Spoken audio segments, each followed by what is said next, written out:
안녕하세요. 알약빌더입니다. 지난 영상에 이어 오늘은 다이어트 영양제를 총 정리해 보도록 하겠습니다. 최근 들어 SNS를 통해서 정말 다양한 제품들이 광고되고 있는데요. 제 기준에서 그래도 근거 수준이 높다 싶은 성분들로 구성을 해봤습니다. 그리고요, 대부분의 연구들이 비만인들 대상으로 진행되었습니다. 정상인이나 엘리트 선수에게는 효과가 더 낮을 수도 있고 없을 수도 있습니다. 이 점 감안해 두시고 영상 시청해 주시길 바랍니다. 플라보노이드의 일종인 카테킨이 지표 성분입니다. 에피갈로카테킨이 양리학적으로 가장 중요한 성분이고 대략 50% 정도를 차지합니다. 카테킨은 노르에피네프린을 분해하는 콤트 효소를 저해합니다. 결과적으로는 열 생성이 촉진되고 지방이 더 타게 됩니다. 2009년에 시행된 메타 연구를 살펴보겠습니다. 11개의 RCT 연구를 인용했고요. 녹차 추출물을 12에서 13주 정도 복용했습니다. 결론, 효과는 있지만 크기는 작았다. 그리고 하루 300mg 이상 카페인을 섭취한 그룹에서는 효과가 없었다. 다른 연구에서도요, 카페인, 녹차 추출물을 함께 먹으면 약간의 체중 감량 이점이 있었다고 하고요.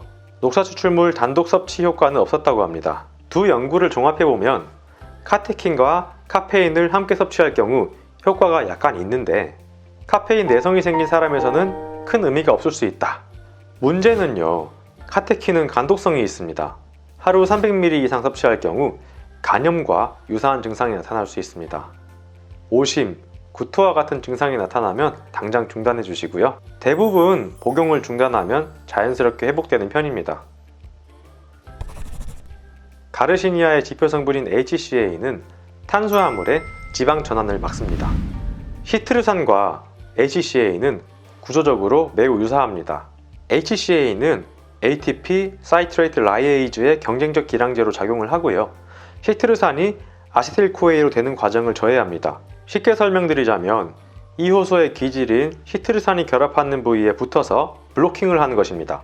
시트르산이 붙어야 아세틸코에이가 생성이 되고 지방산 생합성의 재료로 쓰일 수 있거든요. 정리를 하자면 시트르산이 이 효소에 붙는 과정을 막아서 지방 합성을 저해하는 것입니다. 관련 연구를 살펴보겠습니다. 12개의 RCT 706명을 대상으로 진행되었습니다. 가르시니아를 8주에서 12주 정도 복용을 했습니다. 결론, 효과가 있긴 했는데 작았고 이질성이 커서 해석에 주의를 요한다. 평균 0.88kg 감량됐고 체중의 1% 수준입니다. 저라면 안 먹고 매일 1분씩 더 걷겠습니다. 헬스 하시는 분들이 정말 많이 찾는 보충제입니다. 지방산이 미토콘드리아로 이동한 것을 도와서 지방이 연료로 잘 쓰이게 하는 것이 작용 기전입니다. 이것도 메타 연구를 찾아봤는데요. 대부분 비슷비슷한 정도의 효과 크기인 것 같습니다. 3개월 이상 섭취해서 겨우 1.2kg 더 빠졌네요. 심지어 비만인들 대상으로 이 정도 효과였고 정상적인 운동하는 사람들에게서도 과연 이 정도 효과가 있을까 의문이긴 합니다. 권장 섭취량은 하루 2g에서 3g 내외인데요. 육류의 다량으로 포함되어 있기 때문에 단백질을 많이 섭취하는 헬창인 저희에게 과연 필요한 영양제일까 의구심이 듭니다. CLA는 오메가6 계열 불포화 지방산입니다. 작용 기전이 불명확하긴 한데요. 미토콘드리아의 활성화, 지방산 베타산화의 증가, 이 정도로 추측되고 있습니다. 이것도 메타 분석을 살펴봤습니다. 효과가 있긴 한데 임상적으로 큰 의미가 없는 수준입니다. 제가 리뷰했던 영양제 중에서 효과 크기가 가장 작은 것 같습니다. 잔티젠, 이거는 리뷰할지 말지 고민을 좀 했습니다. 최근 과대 광고로 논란이 되고 있는 성분이기도 합니다. 궁금해서 근거 문헌들을 싹 찾아봤는데요.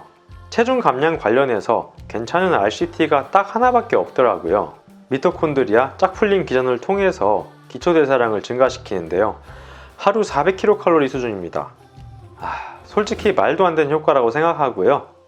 연구 디자인도 탄탄하지 않아서 그닥 추천드리진 않습니다.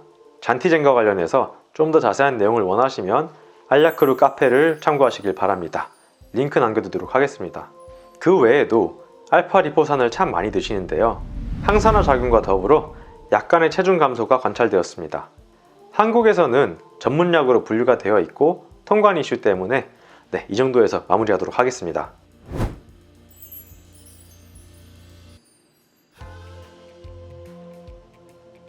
다이어트 약은 효과는 좋으나 부작용이 있는 편이라서 장기 복용은 할 수 없습니다. 영양제는 적정 용량을 드시면 큰 문제는 없으나 효과가 미미합니다. 효과가 가장 확실하고 지속 가능한 운동, 식이 조절부터 시작하셔야 합니다. 그래도 체중이 안 빠지면 영양제를 시도해 보시거나 전문가와 상담하시길 바랍니다. 다이어트에 요령은 없습니다. 여러분들의 성공적인 다이어트를 응원하겠습니다. 시청해주셔서 감사합니다.